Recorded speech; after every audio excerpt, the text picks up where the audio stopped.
ROCCAT now, and you know there's no bans in the second phase for G2, you should be able to try and get at least one good solo lane matchup for yourself. G2 not able to then ban away certain counter picks if they want to take, let's say, Galio in the top lane. But G2 most likely feeling forced to also ban like a Xayah. They have not practiced a lot coming into this after MSI, so I wouldn't be surprised to see her banned away, but for now she's still open. And while we can be happy that G2 did not take a vacation before MSI, taking those breaks now may cost them here in the early weeks of the EU LCS regular split. And but it's week one, right? Like losing 1 week, it doesn't really matter if you are a team expected to win almost every other series. Because you obviously just want to peak around playoffs. They actually left Xayah open. Okay, all right. Madmen. Does G2 have to pick Rakan? Will we get to see Xayah and yes. Rakan kill each other? But like Mithy, returning from MSI, has he practiced enough Rakan to pick it? If you don't pick it, ROCCAT will lock it in, and the European teams, they all agree that is the most broken 2v2 lane you can draft right now. God, I'm so excited. But now we see Lulex getting his hands on a staple jungler as well, maybe hoping to make some early game impact. And I feel like with the Xayah already locked in, we can expect fights around the bot lane just constantly. To make it even better for ROCCAT, if they get Rakan as well, they've already banned 2 supports. So they're pushing Mithy on like a Lulukama if he doesn't want to play this new champion that was obviously not enabled on the MSI patch, and he didn't take it. Oh, these guys. Come on. Now, there's no guarantee ROCCAT will pick it. Yes, that's a guarantee. They're going to pick Rakan. But actually, they don't have to do it right now because there's no bans from G2 in the second phase. So G2 can't actually ban it away. But they get first pick in second phase. Maybe it's a little bit. Yeah, I don't know. Okay. They're not going to pick Lulu. All right, well, we see Pride Soccer taking his time on this selection. Just give some release. There we go. There. Hovering over the Warwick, maybe some Rengar, old school Rengar shouts out for the former one trick, but now bringing the Elise here onto the stage. Okay, so you got AD carry, you got support, top lane. They can wait with that if they want to. They can take Rakan if they don't want to show anything else. We are like 99% surely going to see it, but the question is just when do they pick it, seeing as they don't have to take it this early. Galio now locked in as well. Pretty strong top laner coming in for Foxy, potentially a mid laner for Betsy. We know he kind of likes to bust out some of those more unconventional picks. And already Fiora banned off the table, one of those things that we have seen have some success into Galio. Yeah. I mean, Gangplank was a pick G2 introduced at MSI against Galio, but obviously that was expected, not Sendo, who's the man sitting in the top lane for this one series. G2 right now, yeah, gotta remember they don't have anything that can really remove. So now they are showing the Caitlyn that is trying to match AD carry, and then it's on ROCCAT now to ban away any sort of picks they don't want to deal with. And last season, Yarnan and Wadid were pretty confident that they could win a lot of these 2v2 matchups, and they are definitely going to be tested playing a new AD carry on stage up against one of the most obnoxious bottom lanes to lane against, the Caitlyn Lulu. And I actually like Caitlyn against Xayah. I think long-range AD carries are pretty good against her to try and get some trade advantage early on. G2 obviously just running down the clock, can't really do anything with it. I also think G2, like if we have to just talk about the first 3, I actually like the fact they match AD carry and they already have the preferred jungle pick and also a support for Mithy, because otherwise you would risk ROCCAT pinching those roles even more. Like imagine 4 support bans and then Xayah and Rakan in favor of ROCCAT. Like that would have been very hard for Mithy to deal with. Or the AD carry is taken away. Now you have Sven and Mithy, the 2 we can safely say strongest players on this lineup with solid picks in their hands. And if they're looking to make an impact, if they're looking to carry this game, definitely the safest way to set it up. Although to be fair, we don't know what to expect from Blanc, from Lulex, from Sendo. These guys could have solid performances. Of course, Blanc plays like a lot of different control mages. Like most play these here in Europe, like Azir, Victor, these kind of things. He's played a lot of Ryze as well. Like Orianna is available. She is still a very safe blind pick, especially with Lucian banned away. Would not be surprised to just see Orianna here. But I could also just last pick for him mid and then say, okay, we know it's Galio, or we expect it to be Galio top. Let's lock in our top lane pick against it, being it the Gangplank, being it another tank. And then we have like a pretty decent setup for Blank to get a counter pick. Solid place to be. See what Sendo wants to stick towards. 5 seconds left. And it will be the Rumble locked in for him. A lot of power down there in the top lane. Maybe not the strongest matchup into Galio, but can still push those waves quite easily. Yeah, and forces now Betsy to obviously show his mid laner, give Blanc the counter pick. Betsy is a Swain guard. We always have to remember the Swain with him. Has taken it blind as well in the past. Definitely wouldn't be a weird thing for him specifically, but Syndra is available. And Rakan will Guaranteed be locked in. There we go. The OTP. All right. I said yesterday that Hans Sama and Ignar would get weird comics drawn about them if they were the first duo lane to play these two champions together. But now it's going to be Shonen and Wadid. I didn't know this was going to come, but this is fancy. No, I really expected Xayah to be banned over something like Lucian. G2 might just put all the eggs in the Sven basket. You know, we said it before the champ select. If they go Karma, Lulu mid, and then you have your Caitlyn, they do. Okay, this is just late game. Look, Sven will try and carry. You said it yourself, Fishio. There were games, there were matches where certain members at MSI did not show up, but one man who was a constant was Sven. Yep. And now with everyone else on the team gone, just the bot lane remaining, makes sense to kind of build around them. So if you've ever wanted to see if Sven can fight 5 people simultaneously in a team fight, this is definitely the game for you. But on the other hand, ROCCAT, I mean, this is a really strong lineup. We don't know much about what we can expect from Xayah and Rakan because it never makes it through, right? But we know Syndra is strong, we know the Elise is strong, we know the Galio is strong, and if Xayah and Rakan do what players have told us that they do, what we've experienced in solo queue from that terrifying duo, this is going to be a pretty ROCCAT favored draft, it feels like to me. Yeah, I mean, again, they have Syndra mid, which is considered the S-tier mid laner. They have the best bot lane possible in the current meta. And then you have a safe tank top lane for Foxy as well. So overall, a good draft, but I actually think G2, in their situation, came out okay despite giving Xayah and Rakan over, which is, of course, the big, what if they just pop off and you are completely done? I don't know. Well, if you have faith in Xayah and Rakan, if you have faith in ROCCAT, hashtag ROCWin at LLO Esports on Twitter. But if you believe in G2, or at least 2/5 of it, hashtag G2win. Perks, Trick, and Expect are not playing, despite what it was that a bait. Said. They are not playing, yes. Blanc, Lulex, and Sendo subbing in. Representatives from the LVP, the Challenger Series, coming in to back up G2 this week. This is the way some of the football clubs have an impact on the EU LCS. Sending Lulex in from Schalke, Blanc from PSG, and of course Sendo coming from G2 Vodafone, playing in the LVP in Spanish. You just highlighted Dracos, and I'm super excited just because we get Xayah and Rakan in the bottom lane, and not only do we get them, we also get them against the best bot lane in the West. So that's a nice little early test for these two. All right, game 1, ROCCAT blue side, G2 red, Xayah and Rakan versus Caitlyn and Lulu. It's probably going to be the only thing we talk about, short of some crazy action here in the early game, because it is worth getting excited over. What about a crazy pause? Was that what you're going to say? What about a crazy what? Well, I actually saw it on my other monitor. It was going to be a pause, so I kind of baited me, and I was like waiting for the pause to happen. It seems to be on the side of ROCCAT. If I were Wadid, I'd be surprised I got Xayah and Rakan too. Yeah, maybe he's like, oh, this character looks weird. It's just a bug. They ban this every time. There's no way this made it through. So Xayah, Rakan, obviously when they are picked together, they have a few bonuses. I think the most important one to highlight is when Xayah uses a W, gets the attack speed and the extra damage.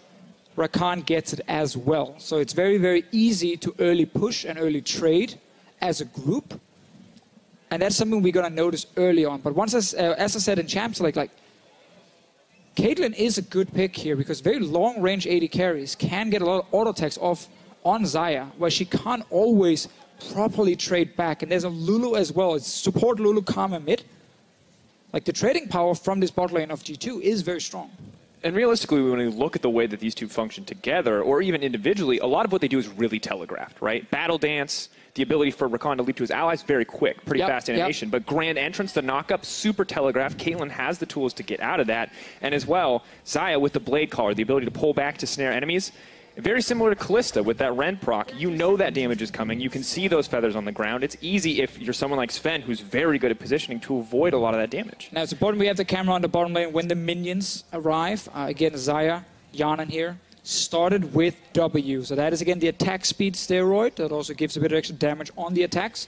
Will automatically, of course, proc her passive as well, Xayah's passive, where she will start shooting through multiple minions. So you can already see right there a lot of ways to start pushing that wave early and try and rush to level 2, where then your Rakan can actually start playing very aggressive. You see Ignite as well on Wadid.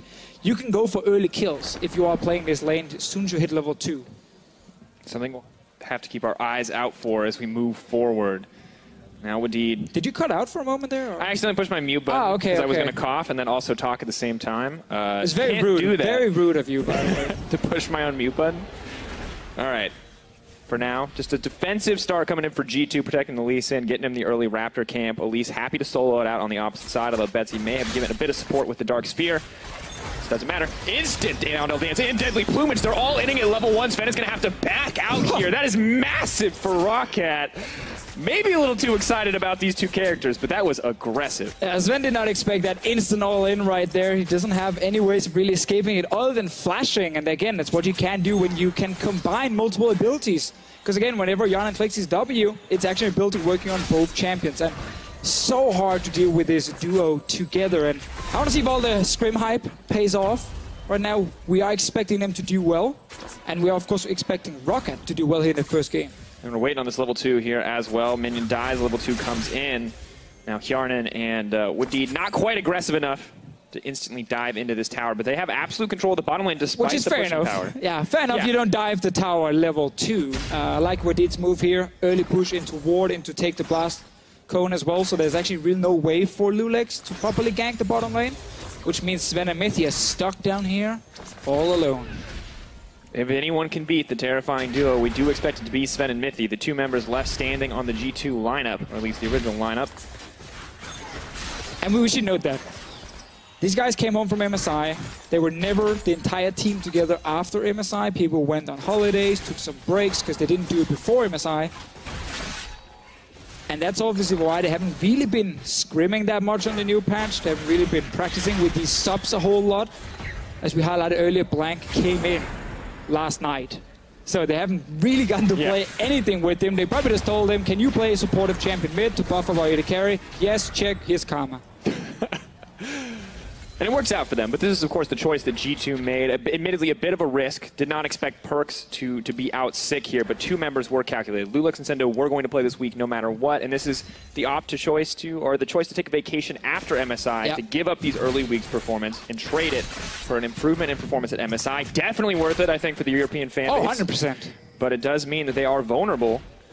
And it means it's a really good thing for ROCCAT. The fact they get to play this lineup here in the very first week on stage with Pride Stalker should make it a bit easier for them, without saying the game is won straight away, because there is still some good players on the side of G2 you gotta beat. And once again, the desk predicted still in favor of G2. So much confidence. And I mean, Mythia, of course, known, veteran shot caller, a huge source of leadership. Maybe he can take some of these players that we don't quite know what to expect from and coordinate it into a solid strategic comp, I say, as there's a Caitlyn that everyone is clearly supposed to protect. Feels like it could just come together if they get late enough in the game. Let's try and follow Pride Stalker. He's on his way towards the bottom lane. There's no flash on the Caitlyn. And obviously there's no blast gun because that was taken by Wadid earlier. And Pride Stalker is a man that in the promo tournament and in the playoffs, the Challenger playoffs, played extremely well. And I think that's why a lot of the LCS teams suddenly started looking at him after he qualified, saying, like, this guy, a lot of talent, very young, straight out of solo queue into now some of these games last split, and suddenly he finds himself in the LCS. Definitely some impressive numbers. I mean, keep in mind that a lot of his victories during the Challenger Series playoffs to get into that qualifier match were against Lulex himself, so has a history of doing well.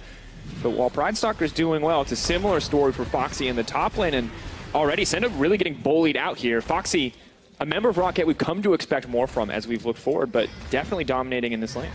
The Foxy Taxi, the name was born in Spring Split during the win streak of ROCCAT, where he picked Gnar almost every game and dumpstered whoever he was against in the top lane.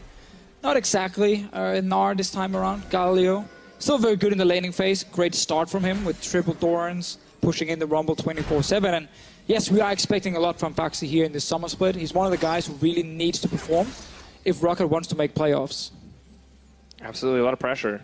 ROCCAT are coming in with, remember, they haven't lost since the end of last season. Would really like to start on a good note. There's a lot of people skeptical. Without Maxwell on the team, will the leadership be the same? Will the team be able to coordinate as well? For now, solid early game, but have to see more as we move forward. Yeah, I mean, I'm one of the people who's been skeptical, simply because Pride Stalker and the team here, I think it's going to take time before they really click and can match some of the other teams, some of the other top teams in Europe. Now, that's not saying that, you know, by week 4 or 5 they're not going to look very good. But I think it's going to take at least a few weeks before we really get to see what these guys can do. Obviously, this first game kind of gives us a weird feeling because, you know, if they beat G2 2-0, it's a great start. And but It's such a rough spot for ROCCAT, too, you have to respect. Rough spot for both these teams, because ROCCAT win, oh, you won, but it's against a slightly weakened G2. Right, yeah. If ROCCAT lose, it's, oh my god, you got spanked by G2 with 3 subs. And G2, they're just happy to find a win, but they definitely are just not happy to be in a situation where Perkz couldn't be on the lineup in week 1. Yeah, you know, I talked to Betsy before the game. He was like, he's actually super sad that he's not playing against Perkz because he wanted to try and challenge him now after that great MSI performance. And then Perkz is out sick, and he's playing against Blank, who's a guy he probably didn't expect to play against today. And not exactly the same as playing against Perkz in his current form. And you have to respect it. Perkz putting on an excellent performance at MSI, and if mid laners are looking to improve, that's a guy you'd be happy to 1v1 to practice up your laning prowess. And as now level 6s are starting to come in, ultimates are starting to be available. Grand Entrance goes forward, but just going to battle dance out there for Wadid. There's another bonus with a very long range for Sven. Like, he can stay far enough back that the range of Wadid's knock-up is not always a threat against him. Like you saw right there, he just stepped backwards very quickly, didn't get hit by the knock-up. His flash is back up right now, so G2's bottom lane here been able to do just fine despite that level 1 where maybe they didn't expect the instant all-in. And Wadid just continues to go forward every time the Grand Entrance is off cooldown. Hungry for a little bit more, but Mithy. Got respect now, Jan level 6 as well. Now the Featherstorm throws out a decent amount of those as well, so you have to be very careful.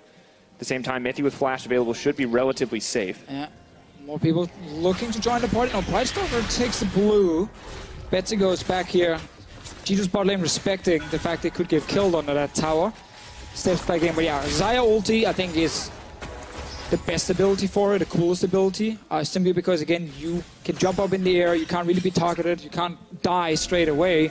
And then when you spawn those 5 feathers, when you use your E, you pull them back straight away. Extra damage, land the snare. It's a lot of burst up front. That is super, super hard to deal with if she can actually chain some CC with, well, let's say a Rakan. And that's a terrifying spot to be in if she gets a lead. When she can just leap forward and be aggressive. When she doesn't have to worry about using that cooldown defensively. But feels like if Hjarnan falls behind here, you no longer get the option of using the Featherstorm quite so aggressively because it's your only defensive tool on this character. You don't have the double dashes that Rakan has. You don't have the net that Caitlyn does. And you can put yourself in some risky spots. Oh, they're looking for bot lane again. Blank is getting pushed in mid over and over, so Betsy's moving first. Haven't been able to sync up and actually kill Sven and Mithy simply because the G2 bottom lane, they're just stepping away from the tower. So they're actually playing it smart, but obviously the tower is taking damage. And Xayah can just perma-push this lane here, just use one ability to proc that passive, and you just keep going, man. Keep going. Oh, they can sync up the recalls as well. Oversleep. OTP, oh, running forward. Mithy now in trouble. Oh, that's a lot of damage, but he's going to do his best to save himself for now. The quickening not quite enough to take him to safety. Has to dodge the trap. Lulex is there. Not anything else going to come. Oh, flash over the wall. All right, all right, all right. I think Lulex is respecting the potential danger despite a lot of guys being around. Everyone in here in the audience are kind of waiting for that first kill. They came in expecting a bit of a fiesta, and now they're getting this like slow and steady early game where it's a bit of a farm test. We were misled as to the nature of this lane when they all-ined at level 1 Deficio and then did not fight up until that point. Well, they tried, but they were out of range every time because the man on your screen, Sven, managed to stay out of range with this Caitlyn, and the numbers you see there from MSI, same kind of numbers we can see in this game. Probably the damage percent will go up to like 40% instead. I mean, there's an entire team comp built around him, so. Exactly. I mean, to be fair, there's a Rumble who will steal away some percentages, but like still, Sven is the man we're looking at to win this game for G2 if they can get it to late game. So far, it's actually working out pretty well. They're dead even in gold at 10 minutes. And a pretty decent CS lead for the Caitlyn as well. More than even we saw at the MSI numbers, so already putting on a pretty solid performance for his first game back, despite the time that G2 has not practiced. I'm actually surprised we haven't seen Pridestalker really do anything on Elise. Like, you pick a snowballing jungler who shines in the early game when it comes to ganks. You have a CC top you can use to gank with.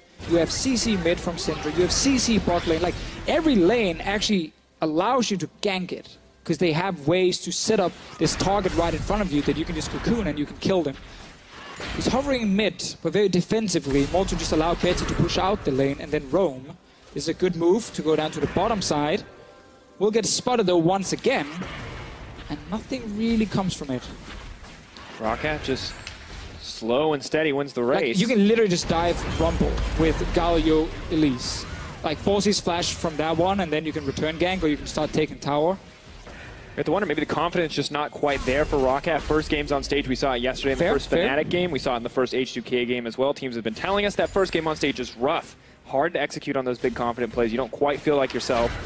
They got used to the settings again. You've gotten used to the pressure maybe of playing in front of a crowd, especially for a young guy like Pridestalker. And you're afraid Daniel Dracos will flame you if you make a mistake. Like, that is your brand. I will. That is your brand. I am the guy who flames people. Exactly. I didn't know that, but I guess you said it, so it must be true. I mean, once I said it, it's out there now, so... They know. They all know. To be fair, I don't blame Pridestalker, but I think then his team needs to guide him.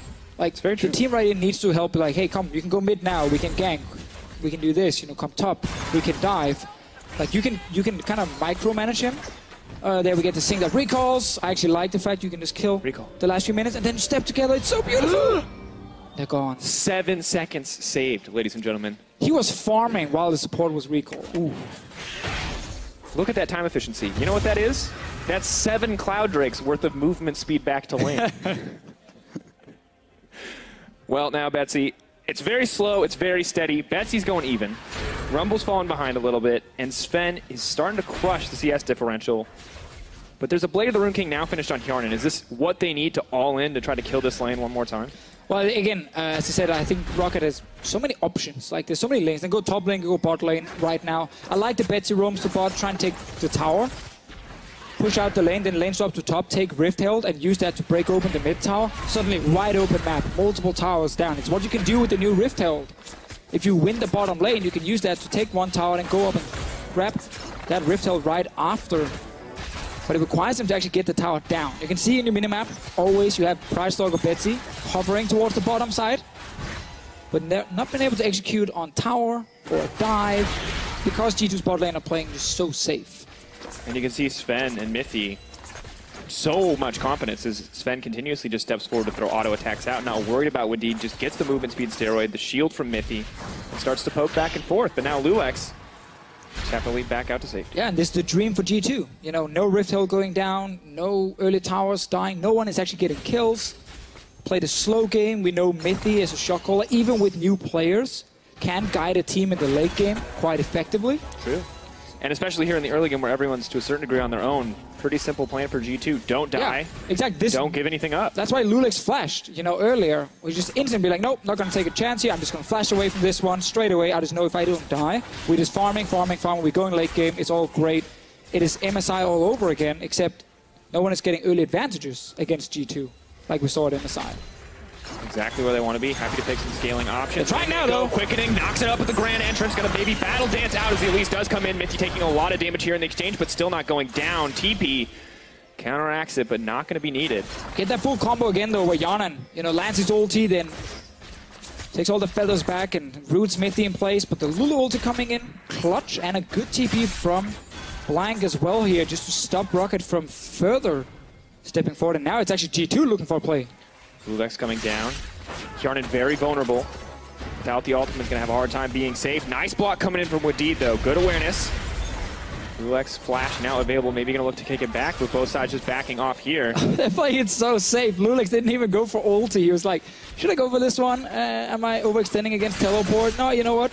Get a bit of damage and step away. Just give Sven some more farm. Don't want to risk being the man, making sure this team falls behind. So Lulex, a guy who is famous for his pathing, his early aggression, his Lee Sin, like a lot of things Lulex had managed to succeed on in the past and with. In this game, he's been farming and shown bot lane twice and stepped away. Now we've come to know him as the god of pathing, self-proclaimed, but definitely appears to be the god of farm. Some people say the pathing genius. Yes, pathing. Trick calls him the jungle pathing god.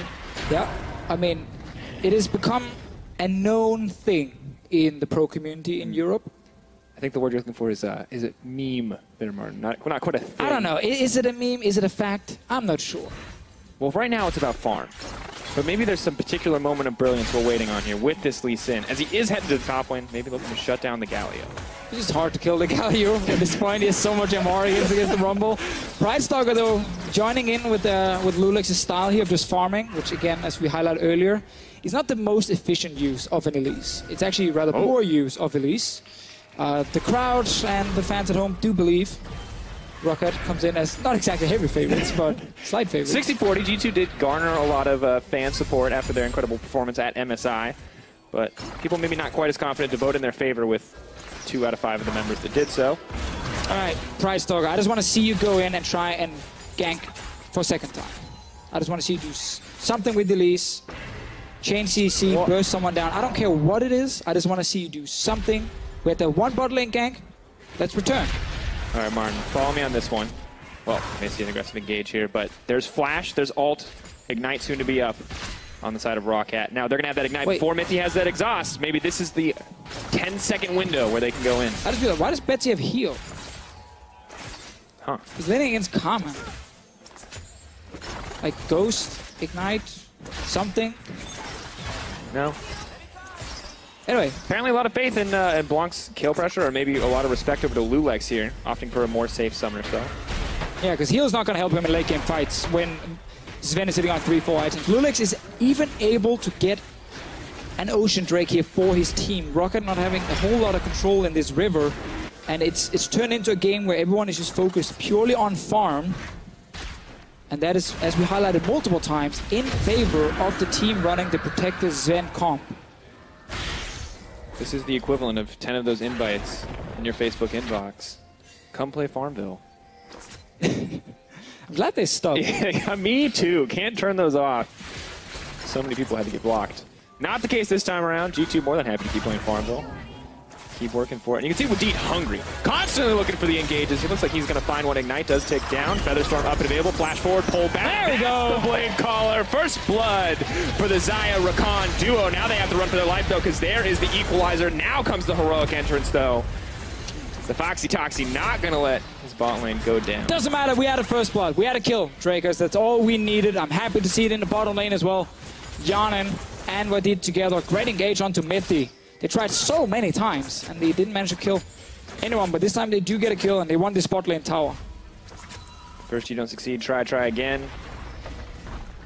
And now they're going to continue this forward. Oh, they actually go for mid lane pretty tower. Comfortable to just continue this. There's no equalizer to break the tower. Of course, a Soul Flare coming in from the Karna could just kill the wave instantly. Yeah, but they do actually allow G2 to defend by going for mid tower here.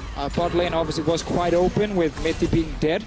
Tower already taking quite some damage as well, but mid tower's low, so let's see the engage once again. Wadid W in, and then he uses a Lancer stun straight on Mithy. Ulti comes after, but Mithy will obviously die from Xayah's ulti when she pulls back the feathers right after. Good burst combo. Just a little bit late on the polymorph there from Mithy. If he does it just before the Blade Caller comes in, maybe he lives, but cannot get in range to do so. And just well executed in the end on the side of ROCCAT. Yeah, now again, we are very close to seeing a lot of gold going in favor of ROCCAT. Like top lane tower is low, mid lane tower is low, even bot lane tower is taking some damage. Sadly for ROCCAT, they don't get a Rift Herald. It's gone now, 20 minutes, so they can't use that to break open the first tower, but at this point here, they should be able to break either one of the 3 outer turrets. Like, it doesn't matter which one you pick, it should die. And if they can break down that bottom lane tower, Rakan, not necessarily known for being insanely powerful in lane, right? This is a guy who can roam, who can set up plays anywhere on the map with that insane mobility. So maybe Pride Stalker, Wadid, they can team up and try to generate a bigger lead. Because once again, G2 are just playing versus the clock right now. They just survive till that Caitlyn gets 3 to 4 items, and we see Sven do Sven things. So it's on ROCCAT. I like your point with Rakan roaming. I think his lane ganks are insane. E onto your ally in the lane, then W straight forward. If the target doesn't have a flash, well then you're going to hit the target, knock him up, and you're going to obviously be able to kill him. Foxy top lane could call for assistance and take the tower. Betsy mid lane could call for assistance and take the tower as well. Or you can go bot lane with 4 members. You really have all options right now if you're ROCCAT. Not looking to do anything too aggressive, too risky. Maybe not a whole ton of faith in these guys that they can out-execute the opposition. This is fine though, if they commit. Lulex now moving in. Going to try to steal away this blue buff, make sure Syndra is a little bit disadvantaged here in the early laning phase. Okay, now they're committing. Now they're committing. Hand in hand, Pride Stalker Betsy. The bot lane tower. Just they got go. The CC. There's no TPs, just go take the tower. There we go. Wadid. Not going to be able to get anything else, but they will manage to break open the bottom lane tower. Does give the opportunity now for Sendo to push in on the top side, but just can't do anything against the wave clear of that Galio, and that means a decent advantage going over to ROCCAT. Yes, it's about 22 minutes into the game, but that is the first sizable lead we've seen all game. Took some time, but they did get it down now, and as we highlighted before, the two other turrets, mid and top lane, are very low. Oh. Betsy using ulti, and now you can see multiple guys from ROCCAT around this mid lane tower here. Want to just take that one down, like snowball as fast as possible, take all the turrets, start stacking some Drakes if you can, but actually no, there's 2 minutes on Ocean Drake, and you don't want Ocean Drake now. You want it like 10 minutes ago. Yeah, not quite. You want Drake RNG, not in the favor of ROCCAT while they do have the advantage, but they are going to look to break open this mid lane tower. Earlier damage on the Blanc does make it a little bit more difficult for him to approach. That's the second tower for ROCCAT. Kind of just slow and steady here, playing out the game. Kjarnan, he walks away every time just so he can do that. Just so we can make this. They cancel it. Blanc. Flash to safety. Go in. Quickening. That's the chain CC now moving forward. Blade Caller not going to connect. However, out goes the Feather Storm. Without the Blade Caller to back it up, it doesn't mean a whole lot. I didn't see if the charm actually landed from Wadid before he jumped out. This is one of the combos you can do, as we highlight again. It's so easy for ROCCAT to just jump that great distance, you know, jump to your ally, then jump towards the enemy. Blanc had no flash after he used it to dodge the cocoon. Problem here for ROCCAT is, by them actually getting interrupted mid, they just lost bot lane tower. More gold going over to Sven, who's already sitting on 2 full completed items. And G2 only down 1k gold. And really, we can say ROCCAT definitely winning the game right now, but when it comes to scaling, you have to respect G2. Most importantly, you have to respect Sven. He's got Mithy, he's got Blanc to back him up, and we don't have to kid ourselves. Look at Blanc's build. He knows what his job is on this team. He is not 1v1ing anybody. He is just making sure that Sven has the tools to do his job. Poor Blanc, man. He expected to come in here, show what he had on the LCS stage, show some great moves, some, I don't know, the Blanc. And then he get told by Mithy and Youngbuck, like, So I've got a different idea. What about what if I told you there's a champion that just pushes the lane and makes Sven better at his job? Nunu mid. G2 does love the Nunu. Yeah, but when you have Lulex and Lee Sin is open, you can't really force him on Nunu. Very true. Maybe next game. But it's important you bring it up, right? Because these are a lot of players who may want to prove themselves a bit more on the LCS stage. Lulex hasn't been in the LCS for a decent amount of time. Yeah. Blanc was competing in the Challenger Series. And Sendo as well in the LVP. Maybe wants to prove, you know? 100%. Like, that's the important part is, even though it's 3 subs, it's important for ROCCAT to get off to a great start and kind of show what they've been working on in practice. And it's important for the 3 guys on G2 to prove themselves individually. And I think right now all they've been going even in lane top, they've gone even in lane mid. At least in terms of farm, sure, the mid lane tower went down, but ROCCAT gone for more. Going in, there's the engage, now getting the chain taunt, backing up, getting so much damage down. Sven is down, that is the key member now as ROCCAT push forward, maybe looking for a little bit more. Winds of War comes in, taunts available, but no flash coming out from Foxy. Now just the wave to push forward. Yeah, the reaction time, it's almost impossible against ROCCAT when he flashes on you right there. Lands the CC, knock up Charm. Once you get hit by a 1, second one will follow and you just go down. Sven had flash ready, but really nothing he can do once the engage happens onto him. So ROCCAT 3 towers now, Drakos. Pair that Charm with that knock up, the quickness comes out. Flash, grand entrance in. You're charmed, you're knocked up, you're knocked out. All too easy on the side of ROCCAT to just keep executing, and we can see Sven, no QSS yet, no real option available. Maybe if you can cleanse the Charm and then flash out, but it's already so difficult to deal with that engage option. I think you just try and go, do you go Mikhail's maybe? For like a Mithy, he wants Ardent Sensor as well to buff, actually you can go Mikhail's here. Definitely, if you want to add some cleanse. Because if you're a Sven, you need damage, you just need pure damage. Like, you are the man who needs to carry. And you should have enough protection with multiple shields. If there's something that can maybe get you out of chain CC. This is so rough, right? Because he also feels like he needs a QSS as well. We look at it, every single member of ROCCAT has a way to lock Sven down. Oh, they're going for him again now. Remember ROCCAT in these long lanes here, with his mobility. Deadly Plumage, Pride Stalker moving forward. Leap up, go down, not gonna swap forms and look for the cocoon. And it just feels like G2 are just biding their time. Once again, just waiting. Taking time for the scaling comp to move up, but in the meantime, ROCCAT are just chomping at the bit. They're looking for some action. They just want to force these kills. They want to get these picks and look to get something bigger for themselves. Yeah, at this point, honestly, you can set up for Baron. Like, push in mid and top, get deep vision to jungle, start the Baron, and just engage over the wall. Like, You have so much CC in your comp. If you land one, you will follow up with like 5 other CCs, taunts, stuns, cocoons, whatever it is. G2 on the way to try and stop this one, but they're reacting. Moving forward, looking for a little bit more. TP comes out on the back side, but there's no one there on the team really to back them up. Wadid has the ult available, but no flash.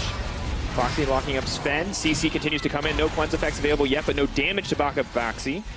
Starting now backing out. Is going to step on a trap.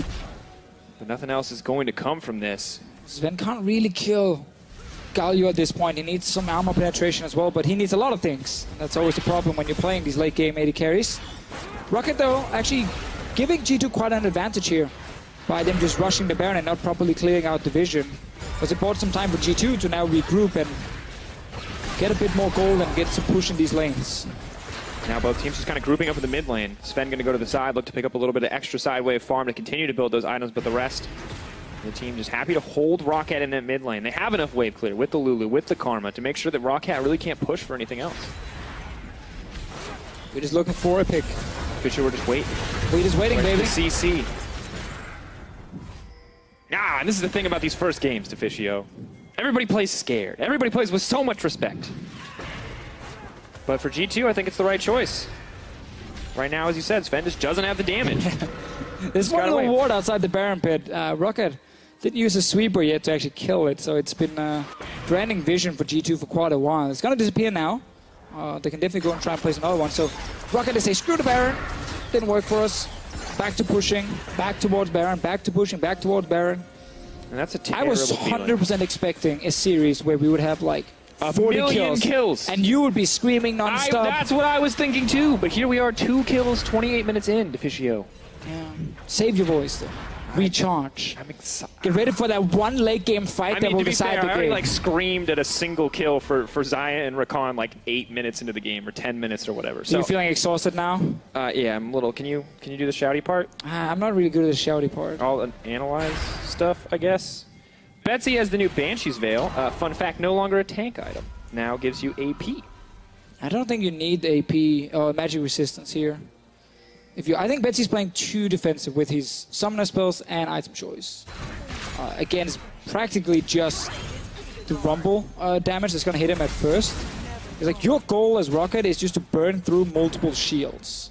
And realistically, you never have to get that close to the Karma in a lot of these fights. Yeah. She has one major burst ability. If she's already on top of you and the snare is going to connect, you're probably dead anyway. I think you just sit on the Negatron cloak and then not upgrade it into Banshees yet. Just sit on Negatron, like, get a bit more damage, but okay, it gives 70 AP, so it's not bad in that sense, but it is a very defensive-minded Betsy here in the first game on stage. And once again, just shows the caution coming in for both sides.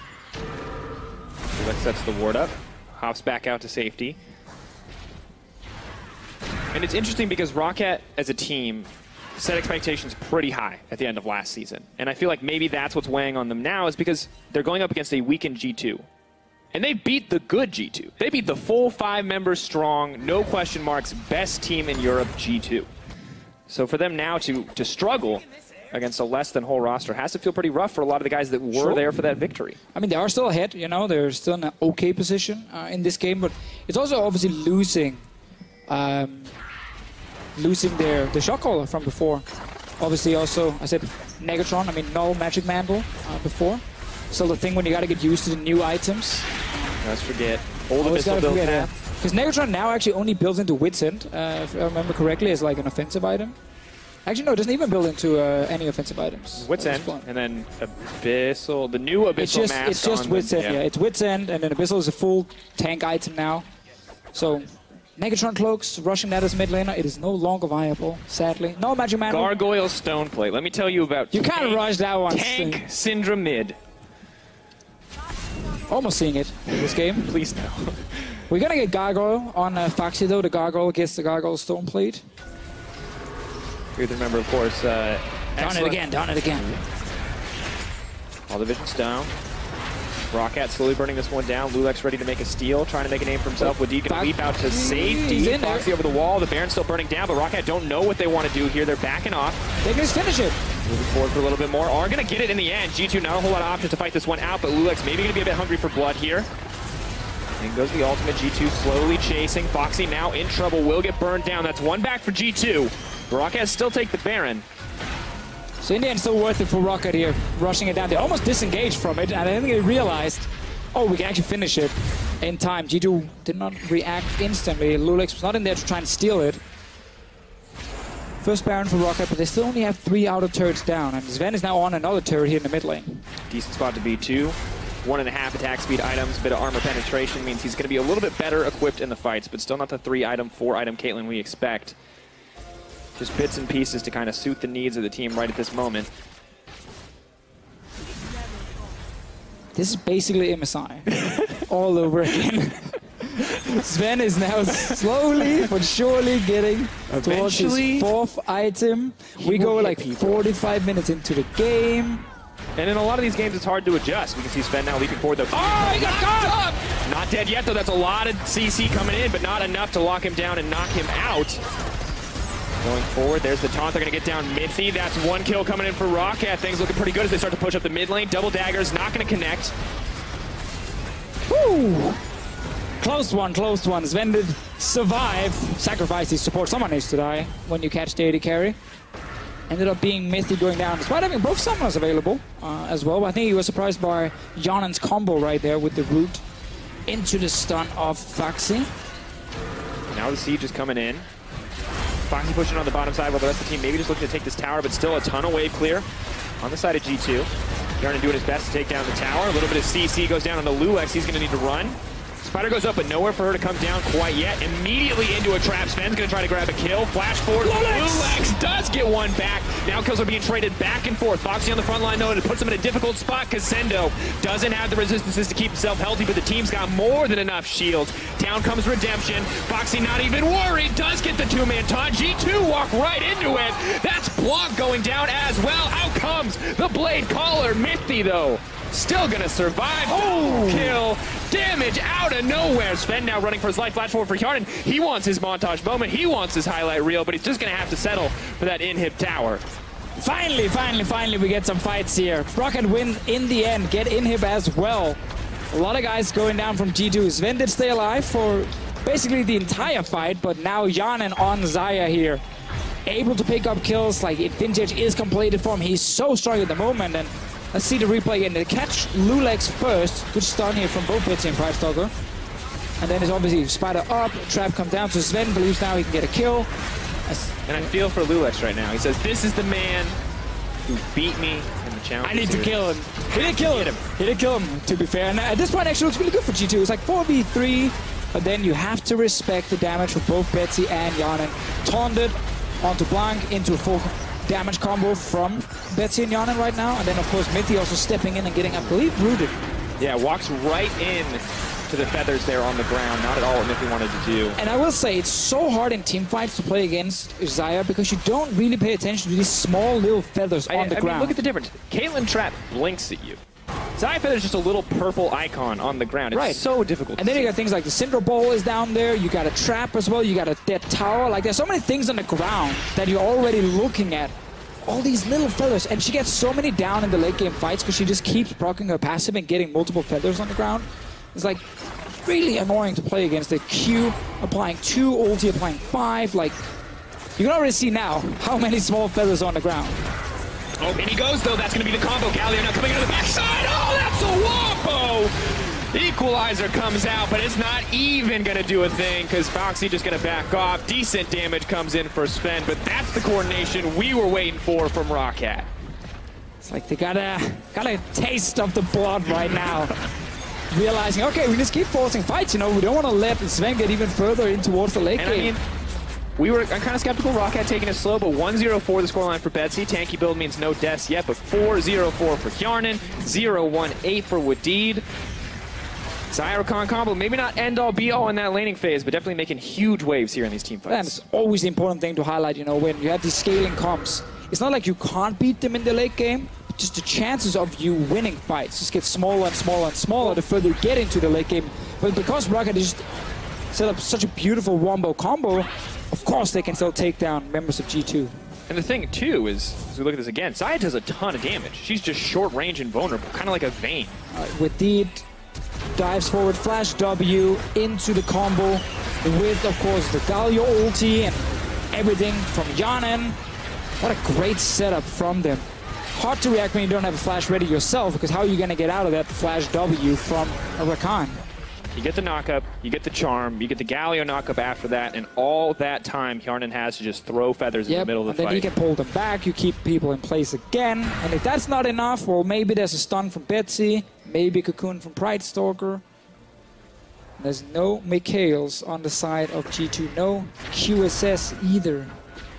So they actually have no way of really getting out once the first man is getting hit or got hit. And Sven not even opting for a rapid fire cannon, a little extra range here. He wants the Phantom Dancer. He wants that damage reduction coming in a lot of these situations. And you can't really say you blame him when you look at Hjarnan, because I was saying earlier, the scaling for Xayah is crazy. It's just that she's short range. She's vulnerable. She doesn't have a whole ton of tools to get in and out of fights, but when she can go in, I mean, there's crit scaling, AD scaling on the blades as well. And attack speed steroid from the W, which always is important in the late game. It's actually one of the things that Caitlyn suffers from. Yeah. So it is hard now also because Sven, he's hitting a full tank Galio, where Hjarnan, he's hitting a mixed damage, mixed tank Lee Sin as the front line of G2. So it's very, very, very hard for Sven to kill Foxy fast enough. With the Gargoyle Stoneplate as well, you just double that HP once you're in the middle of the fight, like effectively like 50% damage reduction coming in straight away. So you gotta kill the Galio twice in that sense. And it's just hard when you're the single damage dealer that your team relies on in a fight like this. And the most obnoxious champion to play against the Galio. Once he starts that taunt channel, you're not locking him down. If you stand next to him, if he's anywhere near you, he's still gonna taunt your team. You're still going to have to hit him, and once one source of CC comes in from anyone on ROCCAT, it can be followed up by any other member of the team. And now Pride Stalker, he's hunting for it, looking forward. Mithy once again not going to be in the middle of the fight because it's Blanc who gets caught out. Sven now Great backing save. out, thank you. Mixed up the karma, but good karma coming in for ROCCAT. They take down the opposition, another Baron up and available for them, and they can just take this one down. There is Lulax up and available, but no smite means it's going to be pretty tough for him to take this. He's bot lane as well, killing the wave. Much better shot calling from ROCCAT the last 5 minutes with how they've been able to force these fights here. Love the vision into Wadid, unnoticed, obviously catching Blanc here in the mid lane, and it's what we expected when you have a team playing with the 5 starters who prepared for a few weeks for this. Yes, okay, some issues with the overall shot calling from ROCCAT because they've replaced Max Lore. But G2, while they rely on the one guy to carry, they don't really have a whole lot when you look at them as a team because they haven't scrimmed together. Yep, not 5 members who've had a ton of time to practice. And additionally, we can see ROCCAT don't have the same struggles. When they get to play as 5 members, when they get to group up, they make solid decisions in these fights. They can absolutely execute on these combos. Sven, though, taking a bit of poke here. A lot of harass. All eyes have to be on him on the side of G2, and he takes a cocoon. Immediate chain CC. Down comes the damage. Down goes Sven. All too easy for ROCCAT. The blade caller's coming in. Clean cuts left and right as Hjarnan makes his mark on the opposition. That's the triple coming in for Betsy. There's the quickness, but no one's going to get taunted up, and it just does not matter because ROCCAT are in control of this game. Blanc gets a kill back, though, and that could be the saving grace for this G2 lineup. Well, let's see if they can actually defend here. Foxy's going in. Justice Punch going to miss. Taunt does go in. Sendo not going to get knocked up either. The CC is missing, and that means Sendo has the freedom to clear out these waves, but it's triple Baron empowered cannon creep to break that first Nexus tower. Additionally, members going down. ROCCAT, no problem to clean it up now because the CC comes back off cooldown. Sendo not so lucky the second time around. It takes a little bit of time, but in 40 minutes, ROCCAT are going to find their first win of the summer season.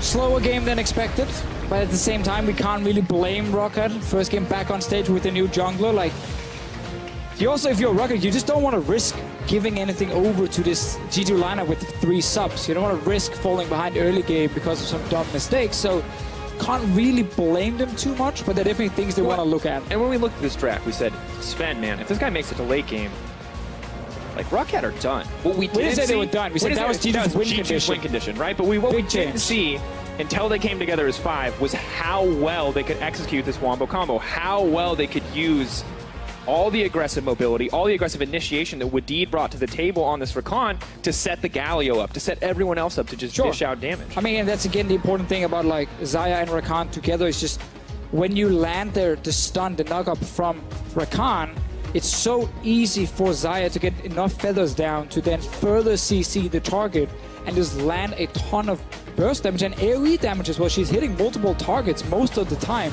in a fight. So a really nice setup from ROCCAT to engage the late game fights. We obviously just want to see things happen earlier. Earlier focus on getting the towers down. Earlier focus on forcing some of these fights here around the Baron. But apart from that, they showed what the comp can do in late game fights, and G2 also showed some inexperience, funny enough, playing against Xayah and Rakan. Yeah, definitely maybe a pick that they're not used to seeing. Well, ROCCAT are just one win away from taking the series against G2. Let's find out what our analysts think about that game one. Well, they need to be penalized because Verius thought that G2 is going to 2-0. Plus his picks to watch say that Yasuo is going to be a pick to watch. No pick nor ban. I don't know, man. Yeah, but Xayah and Rakan were. Yeah. 2 of my 4 picks to watch have made it at least through today. And let's talk a little bit about why they were my picks to watch. Because the cool thing about this duo is we heard a lot from the pros coming into the first week of LCS that this duo is strong. Right now, the power to all in, the ability to wave clear, the fact that this partnership has so much power during the laning phase is what makes them so strong. And what we wanted to look at is, in particular, how these two individuals tried to play the lane. And you see it when instantly, level 1, nobody said level 2 yet. This is at the beginning of the laning phase. They go right onto Sven, get the laning advantage for themselves. And G2 do hold themselves through because Caitlyn can do well, but these exchanges are just whittling down the G2 lineup again and again. This is a laning strength that I think if you're not prepared for it, can kill easily. And we just really wanted to demonstrate the all-in power that this bottom lane has with each other, because the thing about Rakan's ultimate is it becomes very difficult to dodge if you use the animation cancel properly with the flash into the ultimate. We'll have a good example of it here from Wadid. You can see if you flash into WR, there's nothing you can do to get out of that. And Sven himself, he just doesn't have the reaction speeds to be able to dodge it. So it creates a very reliable engage tool that you're always going to have available to you. And it nicely set up for ROCCAT to find a lot of these fights and get these fantastic wombo combos that they got throughout the game. And that's the difficult thing is there are a couple of combos that you can do, whether it's ult flashing, cancelling, and you're right on top of somebody. You have to try and predict what Rakan is going to do before he actually does it. And that's very difficult when there's so many different options available. And as you said, the crowd control layering, everybody on ROCCAT had some form of hard crowd control to get on top of Sven, that as soon as one hit, Galio comes right into the fight, everybody's locked down by the charm. It's a disgusting composition that ROCCAT ended up getting, and it worked very well at picking out Sven. And a couple of cool things for any players at home that want to be able to pick up. If you are playing with Rakan, you want to start with the W, because it does give you a lot more pushing power, as the casters are talking about. But also, it was interesting to see that we actually saw QMax to have a little bit more trading power going up against the laning opponent. So I thought that was fascinating. It adds a little bit more to your laning power as well. And the build path was pretty fascinating from Xayah as well. Yeah, we saw the Blade of the Ruin King coming out. There have been other builds. Hans Sammers talked about Essence Reaver for a little bit late game damage. Wasn't lacking late game damage in this game at all. So very fun to see Xayah and Rakan. We talked about how we weren't expecting to see both of them. Yeah. Turns out without bans on the second Definitely. phase. And I mean, that's absolutely also the right path from ROCCAT to take, because I know we've been joking a bit about, you know, the G2 is not their super strong lineup and all the legacy of ROCCAT beating G2 as the only team. But for them, this is super serious. They have to pick the most broken compositions that they can and do everything towards getting that win if we look towards how the rest of the summer is going to evolve. And I feel like this game, they played fantastic too. It was slow. There were definitely rooms for improvement. A lot of question marks around Pride Stalker, how proactive you're going to be. But what we wanted to take a look at was how they played around this Baron in particular. Now, you can see that Wadid moved up very aggressively to try and get some deep vision down. And one of the slight criticisms is there's not full vision control. Right now, they have a lot of vision in the center and the entrance to the pit, but they don't have full control over the back of the pit, which results in Wadid almost losing his life. But fortunately, because ROCCAT have a Galio, they can zone away the rest of G2, and they can just tunnel themselves down onto this Baron. So a couple of individuals enabling this play to work out, but against the proper G2 lineup, perhaps this play wouldn't have gone as they would have liked. Yeah, and I think against the full strength G2 lineup, I think this would have gone very differently, because ROCCAT, it seemed like they needed to realize that G2 weren't doing anything on the map themselves before ROCCAT said, oh, okay, we can just land one piece of crowd control, go aggressive and win, because they could have done it maybe 10 minutes earlier. I know that's a heavy criticism. You're playing up against G2. You've got to take any opportunity. So I respect the fact that they did play it out a little slower, but I think this game we may see a little bit more in the early game coming out of ROCCAT, because I think they're learning that G2 just aren't a unit with these 3 substitutes as you'd expect. The point that we want to make, though, is the fact that this is still good for ROCCAT, right? Sure. The fact is, there are clearly things that they want to try and work on, but they still execute a lot of things very confidently, and I think they found a composition that works for them very nicely. Yeah, they did. We're going to take a look at the final fight just as ROCCAT managed to close it out, as they were miles and miles ahead, of course, and they had an easy time to close it out as they did with this fight starting in a while. Yeah, another fight where you get instantly onto Sven, and of course with only a limited amount to keep him safe. From there, it's this crowd control chaining. Deficio talked a lot about keeping track of the feathers in amongst the fights. It's so difficult that as soon as you misstep, you get taken down. And from there, just again, you push forward onto another objective, and ROCCAT can advance that lead into 2 inhibitors in the bottom lane. And realistically, G2, their only hope was kind of one last-ditch attempt from Sven cleaning up, but against the Galio, that's not happening on 4 items even as Caitlyn. And the big thing about that replay that I want to emphasize is that while Pridestalker might not have been super proactive in the early game, mechanically, he's still really good. He landed cocoon after cocoon onto Sven in particular, enabling Wadid to make a lot of these great plays. He did it top lane, he did it in that fight there, and he did it right just before they ended the game. So massive props to this guy coming into his first day and really making a big impact on that at least. Yeah, I'm happy we got to see some of the champions we thought would be banned out a lot. Is there anything about the combo that ROCCAT, is there anything that surprised you that was like, oh, I didn't know that's actually a good idea for a combo? That's something we might see. Of course, the Galio in combination with the Xayah and Rakan is something that seems pretty obvious. Is there anything else that you guys were like, whoa, maybe? I think that what I always find fascinating is the new ways in which Galio can be used in a bunch of different compositions, because you think like, oh, he's mainly a peeler kind of guy, but then he can be a fantastic initiation tool. And when we saw that massive wombo combo in the bottom lane where you had Rakan ulti into Syndra stun into Galio ulti, like in my head, that wouldn't be considered a wombo combo. Yeah. But that's because I'm too old school and my wombo combo is an Amumu ulti, right? But these new wombo combos that can just obliterate lineups, I think is really fun to watch. Yeah. Trying to steal terms from other games. Yeah, exactly. I just think that the Caitlyn Lulu worked very well out at G2. I don't think we're going to see the same success out of every bot lane facing off against Xayah Rakan. I think it should be a lot more punishing, but Sven and Mithy with 2 strong champions still look good in the laning. Yeah, we'll see what the teams decide to go for in the next game. We'll be taking a short break while we run away from the Rift Herald. She's scary. But fear not, we'll be back in lane for game 2 between ROCCAT and G2.